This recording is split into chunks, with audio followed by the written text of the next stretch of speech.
Meu filho nos empurrou de um penhasco. Meu marido sussurrou: "Não se mexa, finja que está morta." A escuridão não foi imediata. Primeiro veio a dor lancinante, uma sinfonia de ossos quebrados e pele rasgada. Depois, o frio. Um frio que vinha do chão de pedra úmida e se infiltrava na minha alma. As últimas palavras do meu marido, Roberto, ecoavam em minha mente. Um mantra desesperado que me mantinha presa à consciência. Não se mexa, finja que está morta. Eu obedeci. Fiquei imóvel, sentindo o sangue quente escorrer pelo meu rosto, misturando-se com a lama gelada. Ouvi os passos de Mateus, nosso filho, se aproximando. Ele parou por um instante, talvez para admirar sua obra. Não houve um pingo de remorso em sua respiração, apenas o som controlado de alguém que concluiu uma tarefa. Depois, ouvi o barulho de pedras rolando e seus passos se afastando, subindo de volta para o mundo dos vivos, me deixando para morrer ao lado do homem que eu amava. Eu não sei por quantas horas fiquei ali. O tempo perdeu o sentido. A dor era uma companheira constante, mas a raiva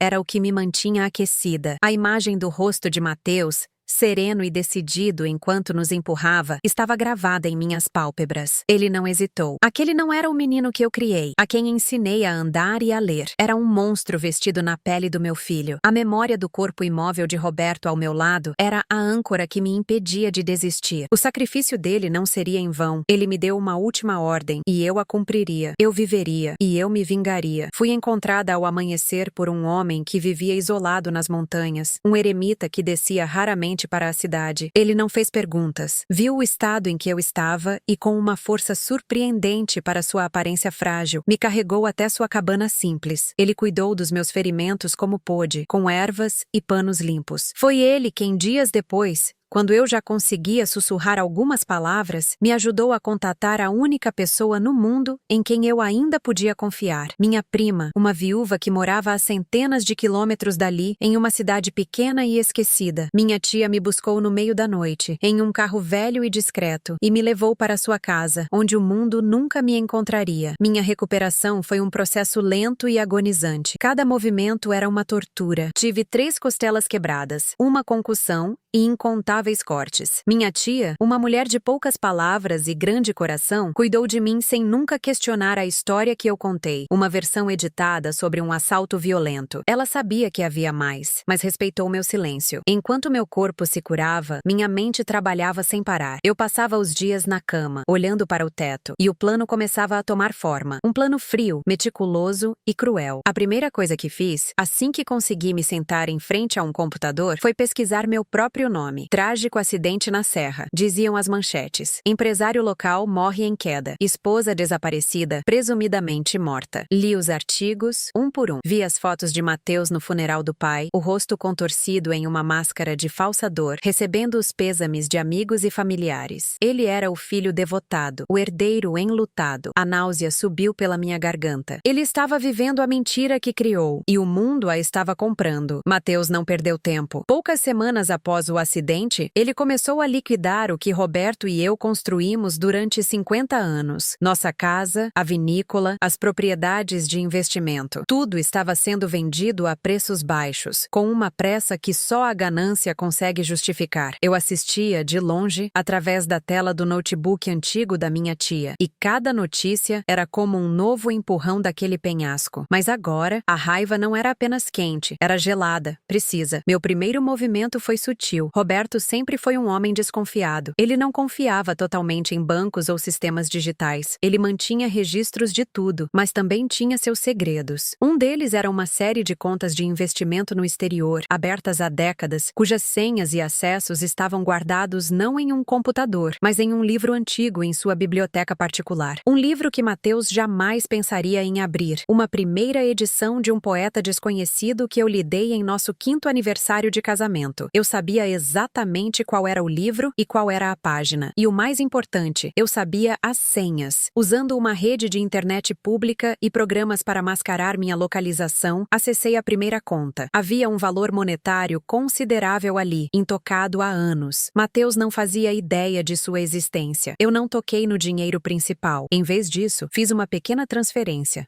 um valor insignificante, para a conta de um dos novos sócios de Mateus, um homem de reputação duvidosa com quem ele se associou para um projeto imobiliário de alto risco. Então, criei um endereço de e-mail anônimo. A mensagem que enviei para Mateus era curta e direta. Seu novo parceiro está desviando dinheiro de você. Uma pequena quantia hoje, uma fortuna amanhã. Verifique as transferências recentes. Um amigo. Eu imaginei a reação dele. Mateus era arrogante, mas também paranoico. A semente da desconfiança estava plantada. Eu sabia que ele investigaria. E quando encontrasse aquela pequena transferência inexplicável, a relação com seu sócio estaria permanentemente envenenada. Seria a primeira rachadura em seu novo império. Vê-lo se voltar contra seus próprios aliados seria apenas o começo. Meu segundo passo foi atacar sua credibilidade. Roberto e eu sempre conduzimos nossos negócios com integridade. Pagávamos nossos impostos, tratávamos bem nossos funcionários. Mateus, por outro lado, sempre procurou atalhos. Ele via as regras como sugestões, não como leis. Com o dinheiro da herança, ele começou a fazer movimentações financeiras ousadas e, eu tinha certeza, ilegais. Ele estava lavando dinheiro através de empresas de fachada, acreditando que ninguém notaria, mas eu notaria. Eu conhecia cada detalhe das nossas finanças. Eu sabia o que era legítimo e o que não era. Passei semanas vasculhando registros públicos, cruzando informações, montando um quebra-cabeça do novo esquema financeiro dele. Juntei tudo em um dossiê digital anônimo. Não o enviei para as autoridades locais. Isso seria muito rápido e impessoal. Em vez disso, enviei para um jornalista investigativo conhecido por sua tenacidade e por não revelar suas fontes. O assunto do e-mail era a fortuna repentina do herdeiro enlutado. O artigo saiu 3 semanas depois. Não acusava Mateus diretamente de nenhum crime, mas levantava perguntas. Muitas perguntas. Questionava a velocidade com que ele liquidou o patrimônio da família, as novas e suspeitas parcerias, os investimentos de altíssimo risco. O artigo pintava a imagem não de um filho de luto, mas de um abutre ganancioso. A reputação que ele tanto se esforçava para manter começou a ruir. Os investidores ficaram cautelosos. Os bancos começaram a fazer mais perguntas. A pressão estava aumentando. Enquanto o mundo exterior de Mateus começava a desmoronar, decidi que era hora de assombrá-lo por dentro. Eu conhecia seus medos. Quando criança, ele tinha um pavor irracional de uma melodia específica de uma caixinha de música que pertenceu à minha mãe. Era uma melodia simples, mas por algum motivo o aterrorizava. Eu encontrei a melodia online. Usando um telefone pré-pago, liguei para o celular dele no meio da noite. Quando ele atendeu, sonolento e irritado, eu não disse nada. Apenas toquei a música, bem baixinho,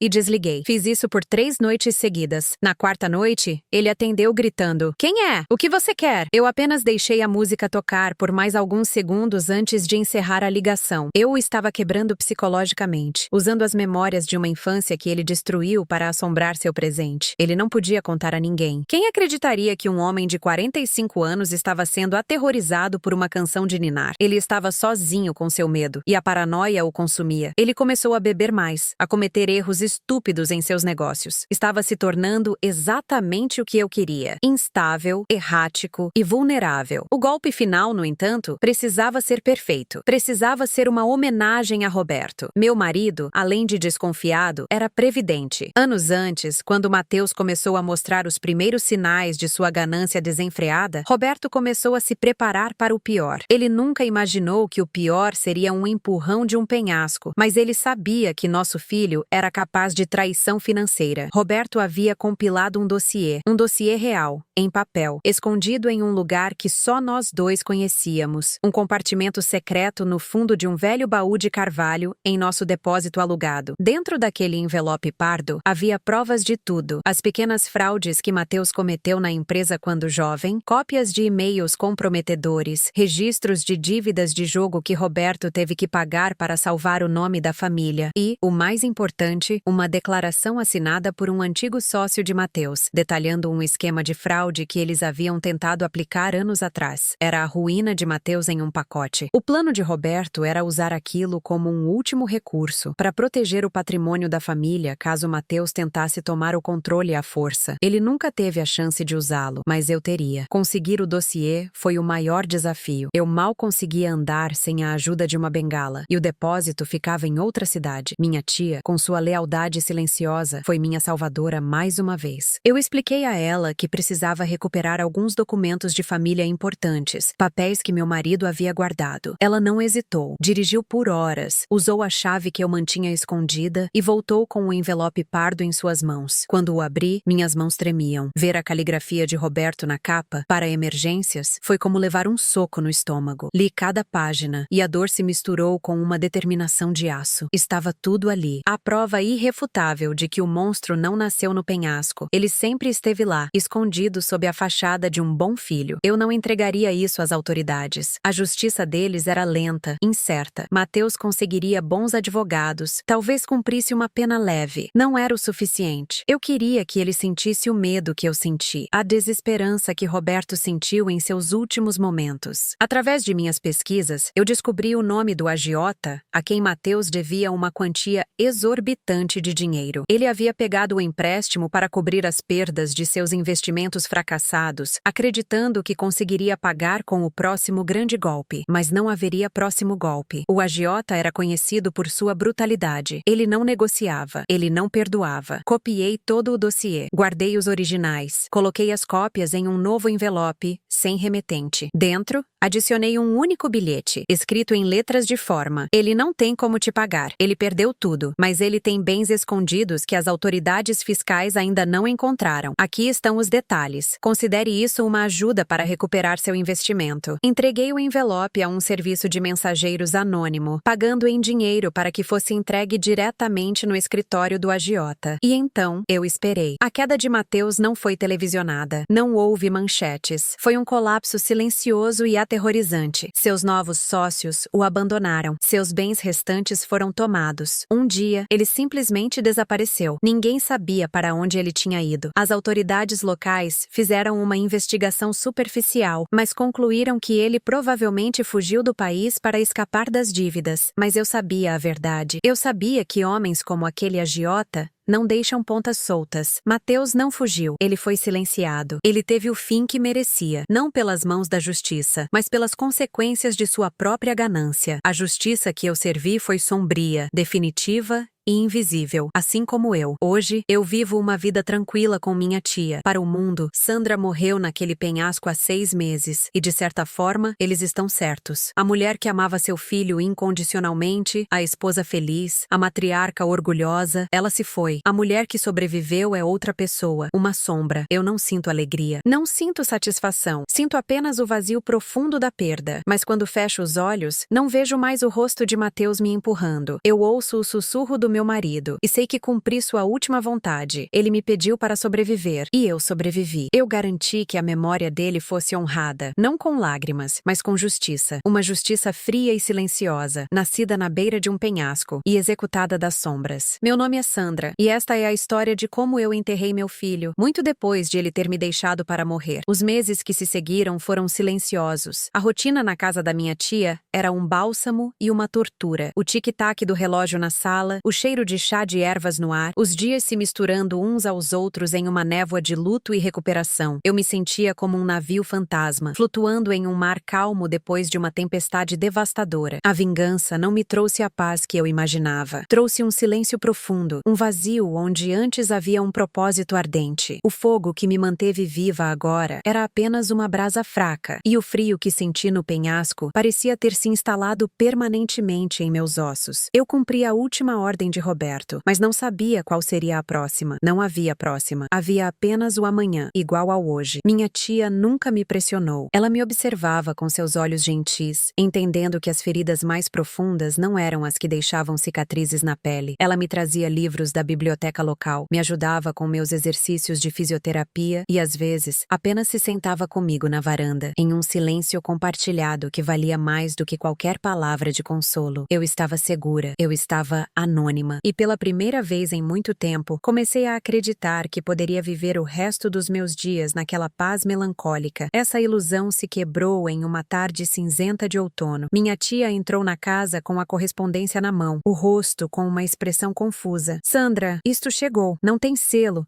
nem endereço de remetente. Alguém deve ter deixado na caixa de correio. Ela me estendeu um envelope de papel grosso e amarelado. Era pesado, de qualidade. Não era o tipo de coisa que se espera encontrar em uma cidade pequena e esquecida. Meu coração deu um salto doloroso. Ninguém sabia que eu estava aqui. Ninguém. Peguei o envelope com as mãos trêmulas. Não havia nome, apenas um pequeno símbolo desenhado à mão no canto inferior. Um círculo com um ponto no centro. Um símbolo que eu não via há mais de 30 anos. Roberto o usava em sua correspondência pessoal e ultra secreta. Algo que ele chamava de seguro contra a ganância do mundo. Senti um calafrio percorrer minha espinha. Abri o envelope com cuidado. Dentro, havia um único cartão, dobrado ao meio. Na parte de dentro, uma única frase, escrita em uma caligrafia elegante e precisa. Quem sabe que o dossiê se moveu, pergunta por que o usando não foi avisado. Dentro do prazo, esperamos uma resposta. As palavras não faziam sentido, mas os nomes me atingiram como pedras. Quem? Usando. Dentro. Eram palavras estranhas, desconexas, mas a forma como estavam escritas, com a letra inicial maiúscula, denunciava que eram nomes. Nomes em código. Nomes que eu nunca tinha ouvido Roberto mencionar. Meu estômago se revirou. O dossiê. Eles sabiam do dossiê que usei para destruir Mateus. Mas como? E quem eram eles? O pânico ameaçou me sufocar, mas a disciplina que forjei nos últimos meses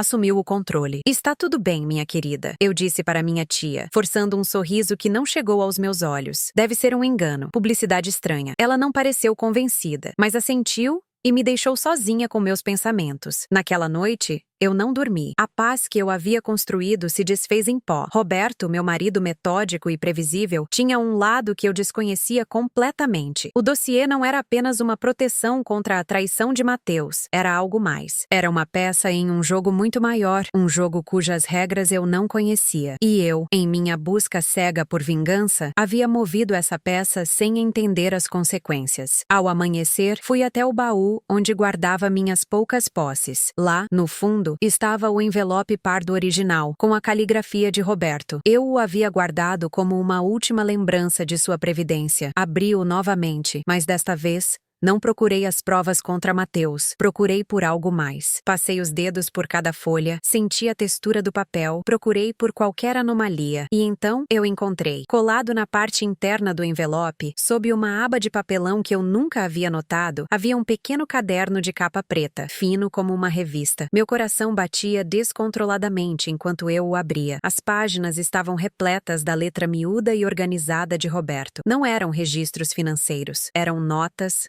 observações, nomes e números. E lá estavam eles. Quem? Usando. Dentro. Não eram pessoas, eram protocolos. Quem era o codinome para um informante em uma agência governamental. Usando era o nome de uma operação de transferência de fundos para proteger testemunhas. E dentro era o prazo final para qualquer ação ser tomada sem retaliação. A verdade me atingiu com a força de um golpe físico. Roberto não estava apenas escondendo dinheiro de impostos. Ele estava envolvido em algo perigoso. Ele havia compilado aquele dossiê não apenas para controlar Mateus, mas como uma garantia de vida. Era uma apólice de seguro. Se algo acontecesse com ele, o dossiê seria vazado, expondo não apenas as pequenas fraudes do nosso filho, mas um esquema de corrupção muito maior, envolvendo pessoas poderosas. O agiota a quem entreguei a vida de Mateus era apenas um peão. Ao dar a ele aquelas informações, eu não apenas condenei meu filho, eu havia sinalizado para um mundo de sombras que a peça mais valiosa do jogo de Roberto estava em movimento. E agora, eles queriam saber quem a havia movido. Eles queriam respostas. E eu sabia, com uma certeza terrível, que eles não parariam até encontrá-las. A vingança contra meu filho havia terminado, mas a guerra do meu marido havia acabado de cair no meu colo. Eu não era mais uma sombra em busca de paz. Eu era um alvo. O frio que eu senti no penhasco não era nada comparado ao gelo que se espalhava em meu peito agora. A vingança contra Mateus tinha sido um fogo que me consumiu e me manteve viva. Agora, esse fogo estava extinto e eu estava exposta a um vento cortante que vinha de um lugar que eu nem sabia que existia. Roberto, o homem com quem dividia a cama e a vida por 50 anos, o homem cujo maior segredo eu achava que era uma conta de investimento secreta, tinha um universo inteiro escondido de mim. E eu, em minha dor e fúria, havia chutado a porta desse universo, chamando a atenção de tudo o que vivia lá dentro. Passei os dias seguintes em um um estado de alerta febril. O caderno preto se tornou minha única escritura sagrada e meu maior tormento. Cada página era um quebra-cabeça. Os nomes, como Roberto os chamava em uma anotação, eram de fato protocolos, mas também eram pessoas. Quem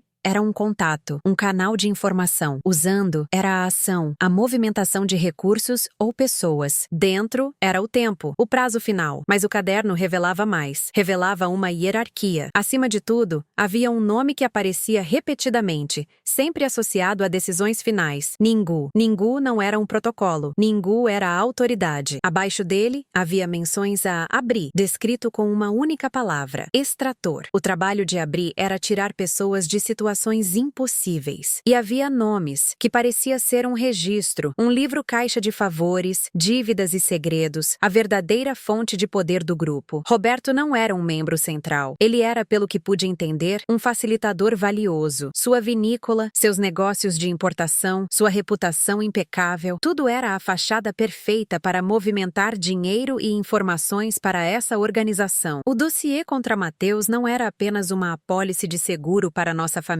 Era a garantia de Roberto contra seus próprios sócios. Continha informações que, se vazadas, poderiam derrubar não apenas meu filho, mas também expor as operações de Ningu. Ao entregar cópias daquele dossiê ao agiota, eu não apenas selei o destino de Mateus. Eu avisei a esse grupo que a arma mais poderosa de Roberto estava fora de seu cofre. Eles não sabiam quem eu era. Eles podiam pensar que um inimigo havia roubado o dossiê. E a resposta deles para esse tipo de ameaça, eu podia sentir nas entrelinhas das anotações de Roberto, seria rápida e definitiva. Minha tia sentiu a mudança em mim. O silêncio melancólico foi substituído por uma tensão que vibrava no ar. Eu mal comia. Passava horas trancada no quarto, com o caderno e uma xícara de chá frio, tentando traçar um mapa daquele mundo sombrio. Sandra, você está doente? Ela perguntou uma noite, sua voz suave quebrando minha concentração. Você parece que viu um fantasma. Eu olhei para seu rosto gentil, marcado pelas rugas da preocupação, e soube que não podia mais mantê-la no escuro. Não totalmente. Ela era a única família que me restava, e eu a havia colocado em um perigo mortal. Eu preciso te pedir uma coisa, eu disse, minha voz soando fraca para meus próprios ouvidos. A maior coisa que já pedi a alguém. Sentei-a na pequena mesa da cozinha. A história que eu contei sobre o assalto não era toda a verdade. Roberto estava envolvido com pessoas perigosas. Ele guardava coisas para eles, provas. E eu usei essas provas para fazer justiça por ele. Mas essas pessoas agora sabem que as provas foram movidas. E eles podem vir procurar por elas. Podem vir procurar por mim. Ela me ouviu sem interromper, seus olhos fixos nos meus. Não havia choque em seu rosto, apenas uma compreensão triste, como se ela sempre soubesse que a maldade no mundo era mais profunda do que as pessoas gostavam de admitir. O que você quer que eu faça? Ela perguntou simplesmente. Eu quero que você vá embora, eu disse, as palavras rasgando minha garganta. Eu tenho dinheiro, o dinheiro das contas de Roberto, o suficiente para você comprar uma casa em qualquer lugar, um lugar ensolarado, perto do mar. Você sempre quis viver perto do mar. Você precisa ir amanhã e não dizer a ninguém para onde vai. Precisa desaparecer. Ela colocou sua mão calejada sobre a minha. E você? Ela sussurrou. Eu preciso ficar. Preciso resolver isso.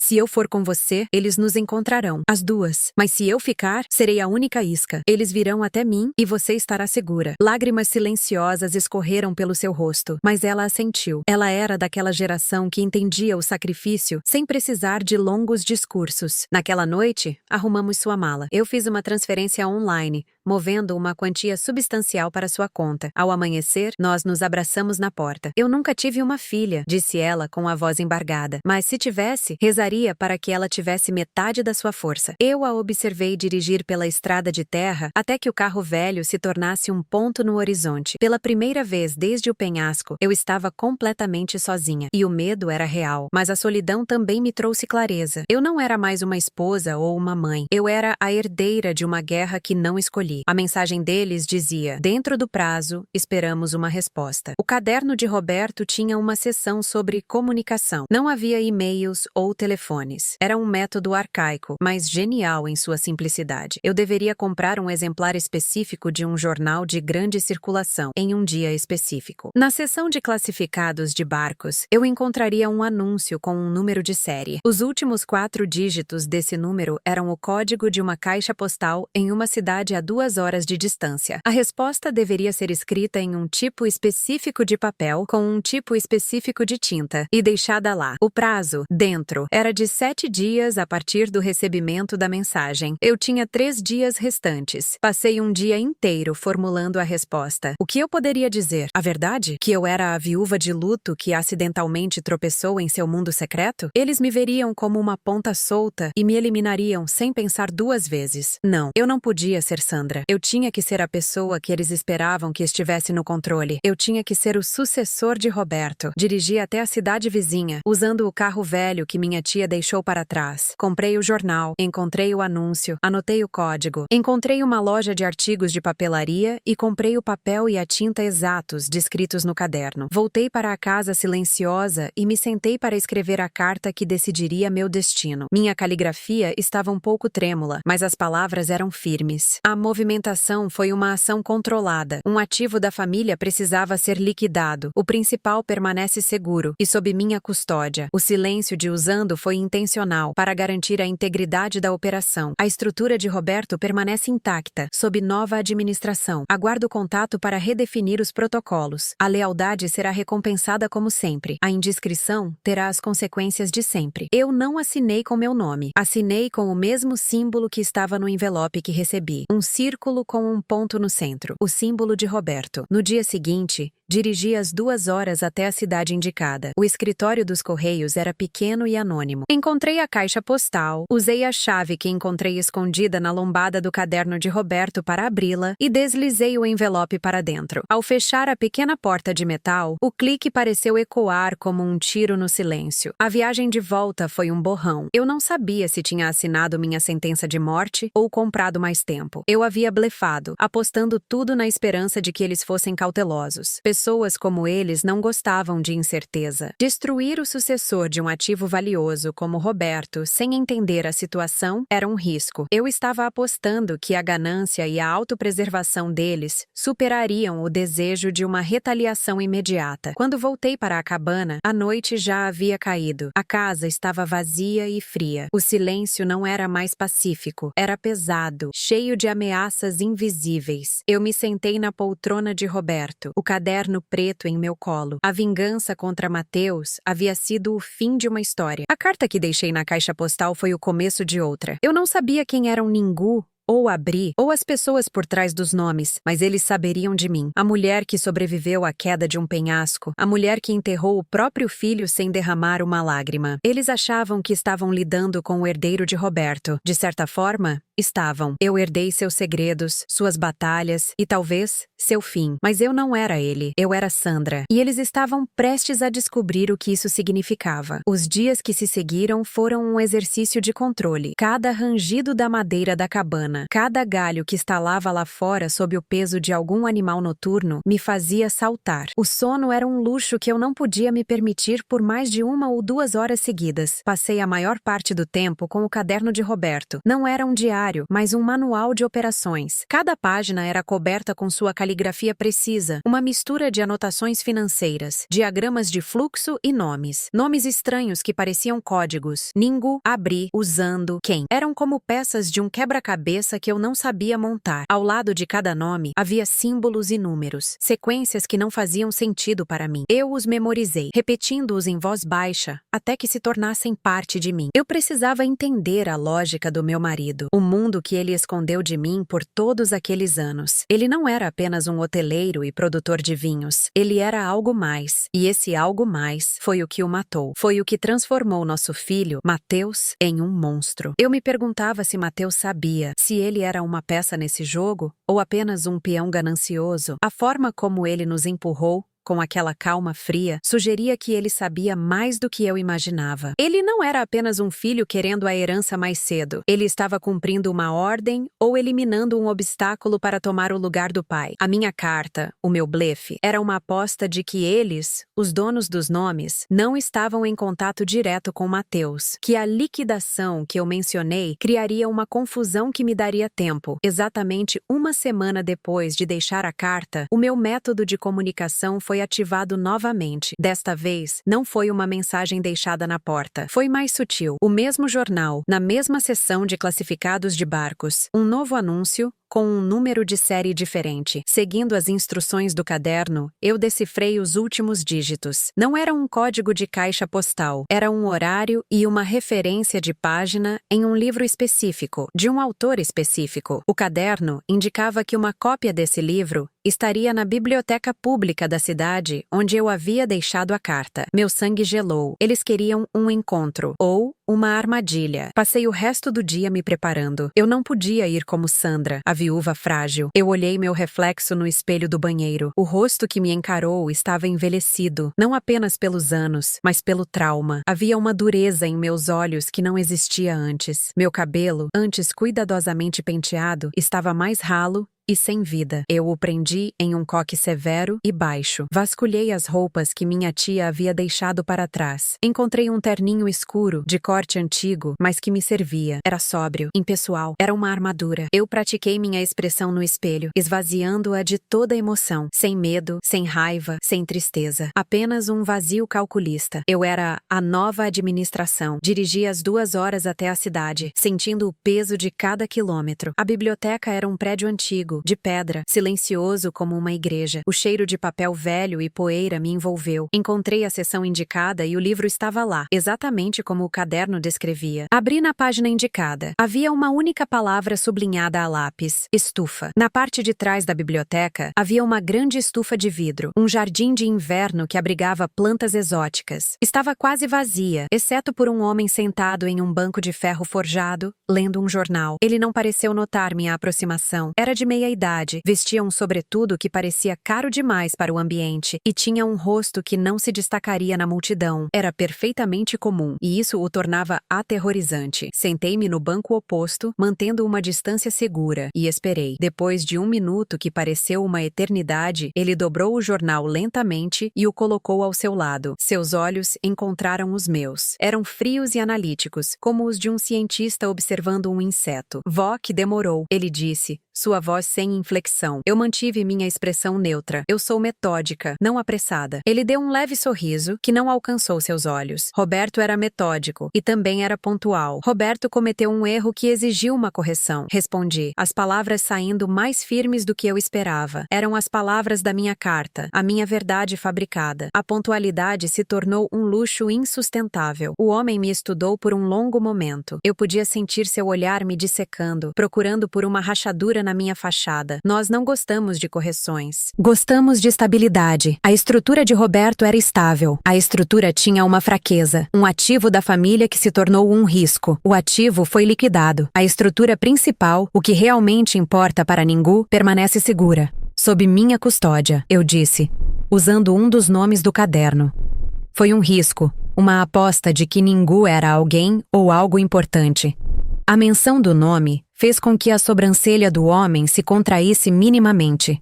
Foi a primeira reação real que obtive dele. Vok fala com muita confiança para alguém que nunca vimos. Vocês não veem as pessoas. Vocês veem os resultados. Os resultados de Roberto sempre foram impecáveis. Os meus também serão. A única diferença é que eu não tenho as mesmas fraquezas que ele tinha. E quais seriam elas? Ele perguntou, inclinando-se um pouco para a frente. Apego, eu disse sem hesitar. Ele se apegou a um ativo comprometido por muito tempo. Eu não cometo esse erro. Eu corto o mal pela raiz. Não importa o quão perto esteja. As palavras tinham um gosto amargo na minha boca, uma traição à memória de Roberto e um eco terrível do que Mateus havia feito. Mas eu não era mais Sandra, eu era a sucessora. Ele se recostou, parecendo satisfeito com a resposta. A movimentação foi barulhenta, chamou atenção indesejada. Foi um barulho controlado. Eu rebati. Um mal necessário para garantir um silêncio duradouro. Agora, a atenção está toda voltada para a herança, para o filho de luto. Ninguém está procurando por uma nova gerente. Ninguém está olhando na direção certa. O homem, que eu presumi ser quem, ficou em silêncio novamente. O único som era o zumbido suave de um sistema de irrigação em algum lugar da estufa. Eu não desviei o olhar. Eu não pisquei. Eu era uma estátua de gelo e fúria. Haverá um teste, ele disse finalmente. Uma tarefa, para verificar a transição. As instruções chegarão pelo mesmo canal. Esperamos o mesmo nível de eficiência que Roberto nos proporcionava. A eficiência será maior, eu garanti. Agora, se me dá licença, Não gosto de lugares públicos. Eu me levantei antes que ele pudesse responder. Andei para fora da estufa e da biblioteca sem olhar para trás, meu coração martelando contra minhas costelas quebradas. Cada passo era um esforço para não correr. Só quando entrei no carro velho e tranquei as portas, foi que me permiti respirar. Eu tremi incontrolavelmente por vários minutos. Eu tinha passado. Eu havia olhado nos olhos da organização do meu marido e eles acreditaram em mim. Mas a vitória era oca. Eu não havia comprado apenas mais tempo. Eu havia comprado uma entrada para o inferno que Roberto tentou me poupar. E agora, eu tinha um teste para cumprir. Eu não sabia o que eles me pediriam para fazer, mas uma coisa era certa. A mulher que cuidava de flores e organizava jantares de família estava morta e enterrada. No lugar dela, havia algo muito mais perigoso. O caminho de volta para a casa da minha tia foi um borrão. Minhas mãos ainda tremiam no volante, mas minha mente estava estranhamente clara. A mulher que havia entrado naquela estufa não era a mesma que estava saindo. Cheguei e encontrei um envelope simples, sem remetente, deslizado por baixo da porta. Dentro, um celular descartável e uma única mensagem de texto na tela. O ativo precisa ser movido, sem rastros. Amanhã. Não havia mais detalhes. Apenas a tarefa. Era o mundo de Roberto, frio e impessoal. E agora, era o meu caminho para destruir Mateus. O caminho de volta para a casa da minha tia foi um borrão. Minhas mãos ainda tremiam no volante, mas minha mente estava estranhamente clara. A mulher que havia entrado naquela estufa não era a mesma que estava saindo. Cheguei e encontrei um envelope simples, sem remetente, deslizado por baixo da porta. Dentro, um celular descartável e uma única mensagem de texto na tela. O ativo precisa ser movido, sem rastros. Amanhã. Não havia mais detalhes. Apenas a tarefa. Era o mundo de Roberto, frio e impessoal. E agora era o meu caminho para destruir Mateus. Passei o resto da noite em claro, sentada na poltrona gasta da sala, com o celular frio na mão. O aparelho era um tijolo anônimo, sem marca, sem cor, apenas funcionalidade. A tela escura refletia meu rosto, e eu vi ali as linhas de uma estranha que eu não reconhecia. A dor nas minhas costelas era uma pontada constante, um lembrete físico do que Mateus havia feito. Cada respiração era um esforço consciente, mas a dor era útil. Ela me mantinha alerta.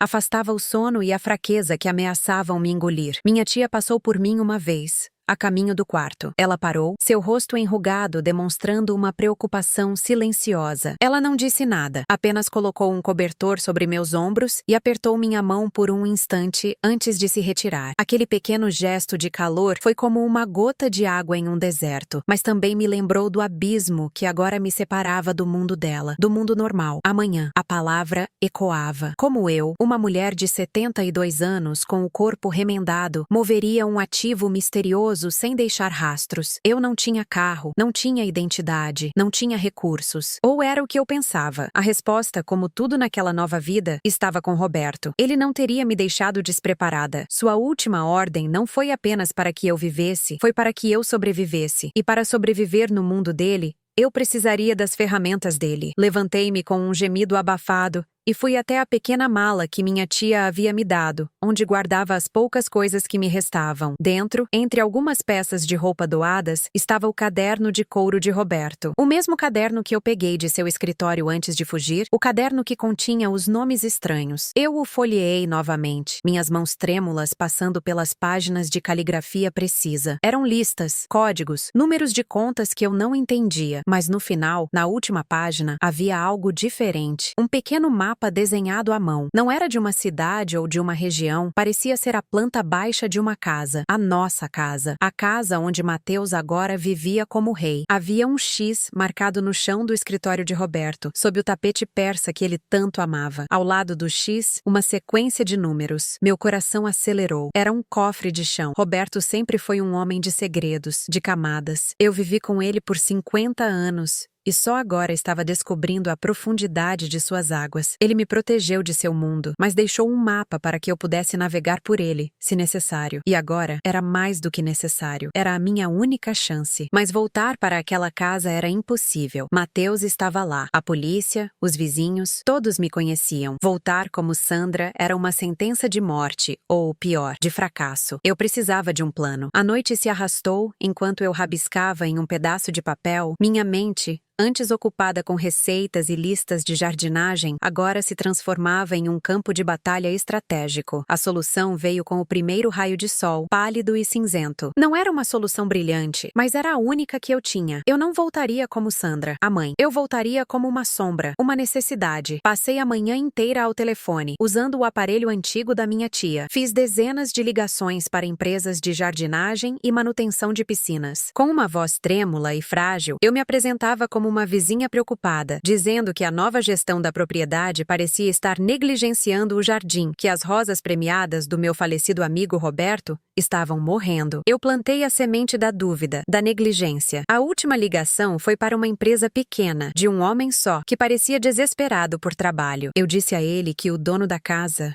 o jovem Mateus, era um homem muito ocupado e que eu tinha autorização para contratar alguém para um serviço de emergência. Agendei o serviço para o dia seguinte, no horário do almoço. Eu sabia, por uma vida inteira de observação, que aquele era o horário em que Mateus sempre saía para seus almoços de negócios demorados. O passo seguinte era o transporte. Eu precisava de um veículo. Com o dinheiro que o eremita havia me dado e algumas economias que minha tia insistiu que eu aceitasse, fui até uma parte mais pobre da cidade vizinha. Encontrei uma loja de carros usados, um terreno poeirento cheio de veículos velhos. Caminhei mancando entre eles até encontrar o que precisava. Uma van de trabalho velha e sem características, branca, com a pintura descascada e um cheiro de mofo. Paguei em dinheiro. O vendedor mal olhou para mim, mais interessado nas notas amassadas do que na velha senhora que as entregava. Eu não pedi recibo, não dei meu nome. Eu era apenas uma cliente anônima. Naquela noite, o celular descartável vibrou. Uma nova mensagem. Eram apenas coordenadas geográficas. Um ponto em um mapa digital. Abri o mapa no computador velho da minha tia. O ponto piscava sobre uma área industrial na periferia da cidade. Era o local do ativo. A segunda mensagem chegou minutos depois. Outro conjunto de coordenadas. O destino. E uma última frase. O acesso é garantido. A descrição é sua responsabilidade. Meu estômago se revirou. Acesso garantido. Aquilo significava que eu não precisaria arrombar nada. A organização de Roberto era como um fantasma, abrindo portas invisíveis. Mas a responsabilidade era toda minha. Se eu falhasse, se eu fosse vista, eu estaria sozinha. Na manhã seguinte, vesti as roupas mais discretas que encontrei. Calças escuras, um suéter cinza e um chapéu velho que escondia meu cabelo e parte do meu rosto. Dirigi a van, o motor engasgando, até um ponto a alguns quarteirões da minha antiga casa. Esperei. O tempo passava devagar. Cada carro que passava me fazia encolher no banco. Às 12h30, exatamente como eu previ, o carro de luxo de Mateus saiu pelo portão principal. Ele estava ao telefone, gesticulando, com a mesma expressão arrogante que eu passei a odiar. Ele não olhou para os lados. Ele nunca olhava. O mundo existia para servi-lo. Esperei mais 20 minutos. Então, a pequena caminhonete do jardineiro que eu contratei chegou. O homem desceu, olhou para a casa e começou a descarregar suas ferramentas. Era a minha distração. Dirigi a van lentamente pela Rua dos Fundos, que dava para o portão de serviço. Usando um chaveiro com várias chaves que encontrei no compartimento secreto de Roberto, testei uma a uma, até que uma delas abriu o cadeado. Entrei com a van nos fundos do terreno, estacionando atrás de uma fileira de arbustos altos que eu mesma havia plantado anos atrás. Sair da van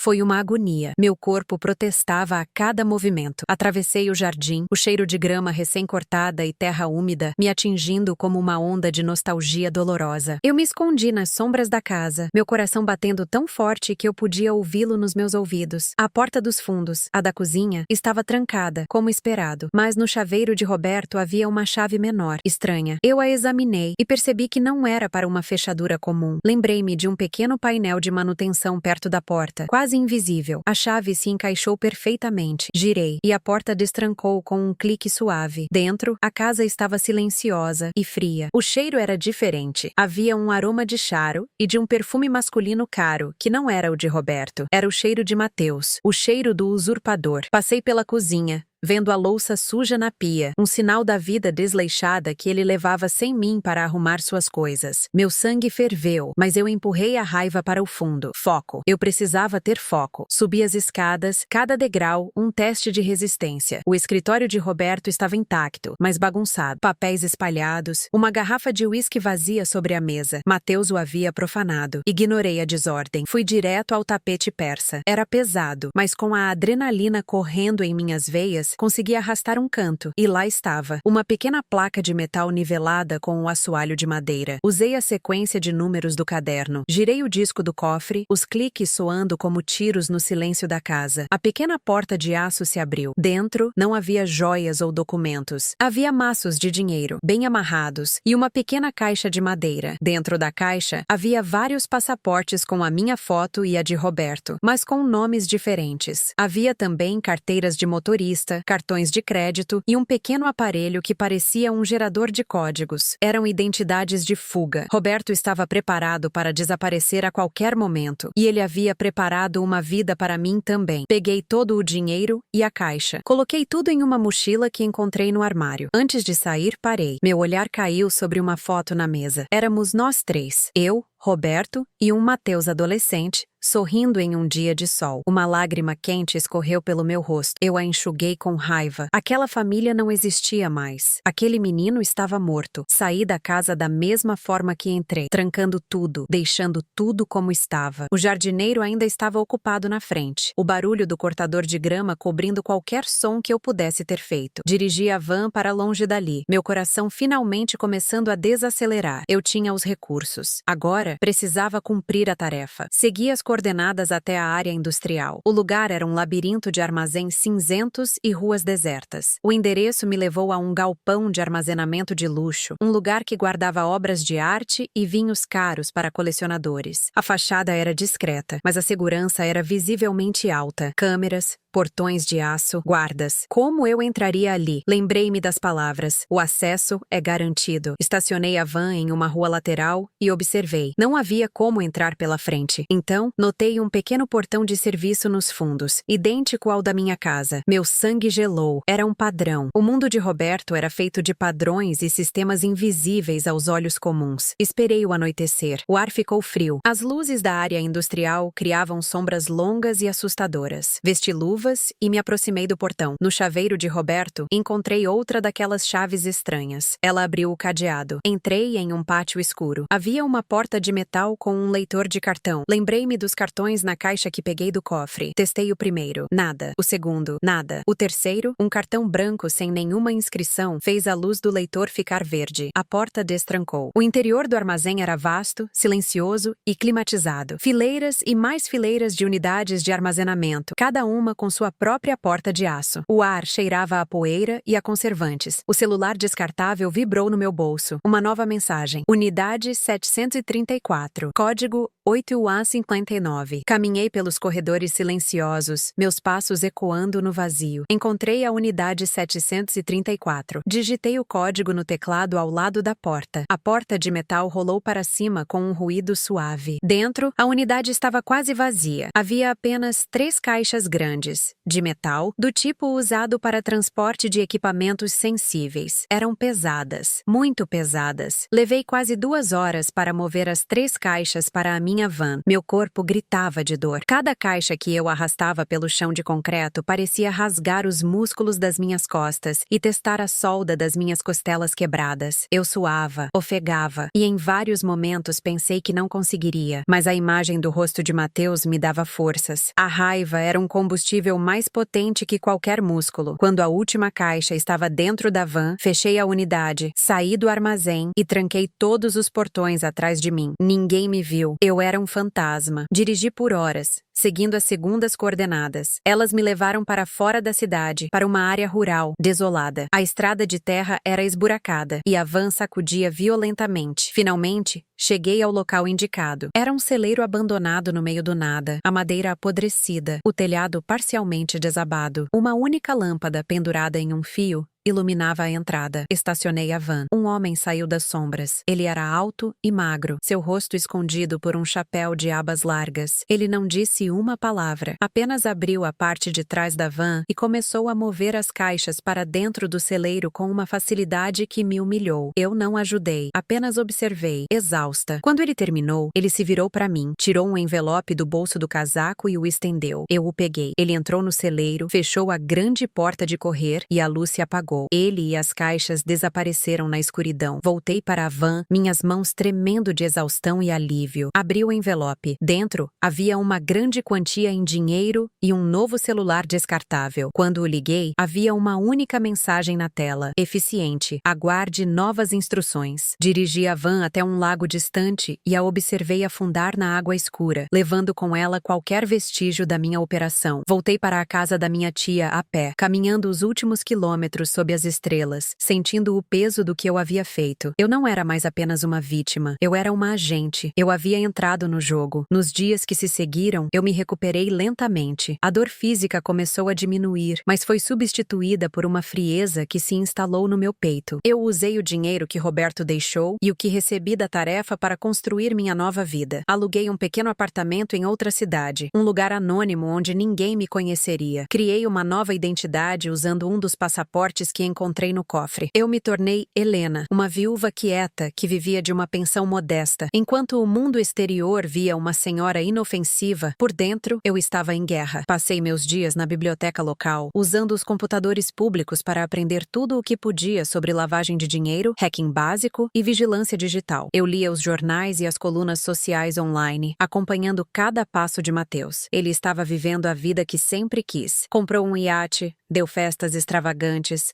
apareceu em revistas com mulheres jovens e ambiciosas. Ele estava liquidando o império que Roberto e eu construímos, vendendo propriedades, fechando negócios, transformando nosso legado em dinheiro rápido e sujo. Cada notícia era como um novo golpe, mas também alimentava minha determinação. Ele estava cometendo erros, estava sendo descuidado, arrogante, e eu estava observando. Um mês depois, o novo celular vibrou. A mensagem era diferente desta vez. Não era uma tarefa. Era uma pergunta. O ativo secundário da família se tornou instável. Qual o protocolo de correção? Eu sabia exatamente a que eles se referiam. Ativo secundário da família. Era o jeito frio e corporativo deles de se referir a Mateus, o meu filho. Eles sabiam que ele estava sendo imprudente, que sua ostentação estava atraindo o tipo errado de atenção. A atenção das autoridades fiscais, de concorrentes e, talvez, de inimigos da organização. Eles estavam me testando novamente, mas desta vez, o teste era sobre lealdade. A quem eu era leal? A memória sentimental de um filho que não existia mais? Ou a estrutura que Roberto havia construído? Minhas mãos não tremeram quando eu digitei a resposta. As palavras eram de Roberto, tiradas de uma anotação que encontrei em seu caderno ao lado de uma lista de nomes riscados. Eram as palavras que selariam meu destino e o de Mateus. Protocolo 8. A fraqueza que compromete a estrutura deve ser isolada e neutralizada, permanentemente. A resposta deles foi quase imediata.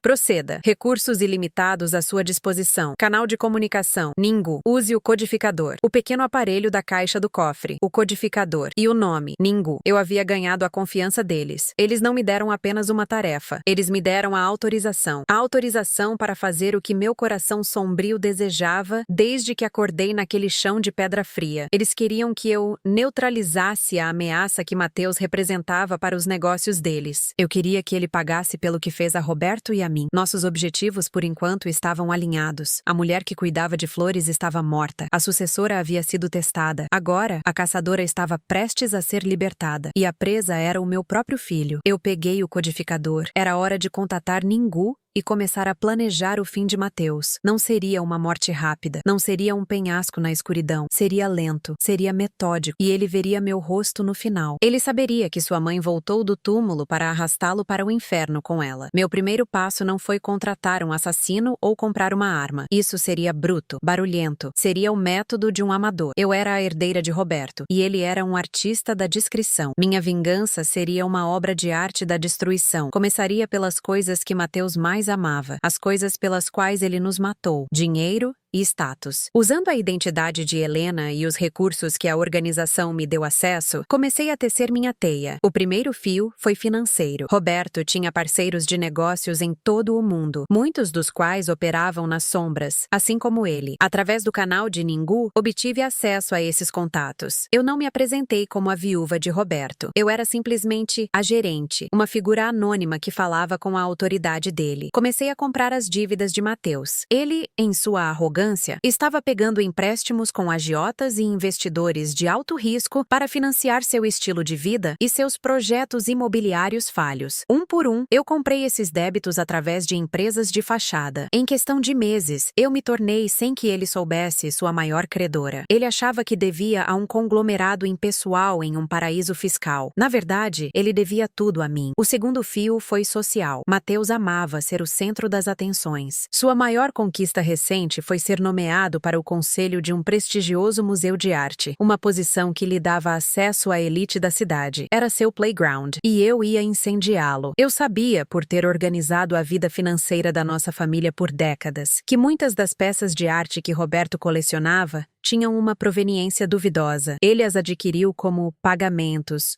ou favores. Eram lindas, valiosas e completamente ilegais. Mateus, em sua ignorância, havia emprestado várias dessas peças para uma exposição no museu, querendo exibir sua herança cultural. Através de um advogado contratado anonimamente em outro país, enviei um dossiê completo para uma agência internacional de investigação de arte. O dossiê continha a história real de cada peça, com provas que só eu poderia ter. A investigação começou silenciosamente, mas o resultado foi uma bomba. O museu foi invadido, as peças confiscadas, e o nome de Mateus foi estampado em todos os jornais como o centro de um escândalo de contrabando de arte. Ele foi expulso do conselho. As portas da alta sociedade se fecharam na sua cara. Eu assistia tudo de longe, do meu pequeno apartamento, saboreando cada artigo, cada foto dele com o rosto pálido e chocado. Ele estava confuso. Os ataques pareciam vir de todos os lados, mas de lugar nenhum ao mesmo tempo. Ele estava sendo caçado por um fantasma. Mas isso era apenas o começo. O dinheiro e o status eram a casca. Eu queria o núcleo. Eu queria que ele sentisse o mesmo medo e desamparo que eu senti. A organização, através de Ningu, estava satisfeita com o meu progresso. Eu estava neutralizando o ativo de forma limpa, sem violência explícita. Eles me deram mais liberdade, mais recursos, e eu usei esses recursos para cavar mais fundo. Contratei uma equipe de investigação particular, a melhor que o dinheiro podia comprar, para seguir cada passo de Mateus. Eu queria saber tudo: seus hábitos, seus medos, seus vícios. Eles descobriram que ele tinha um novo parceiro de negócios, um homem chamado Victor, com quem planejava um grande empreendimento. Eles iriam construir um resort de luxo em uma área de proteção ambiental, usando documentos falsificados e subornos para conseguir as licenças. Era o grande golpe que, segundo Mateus,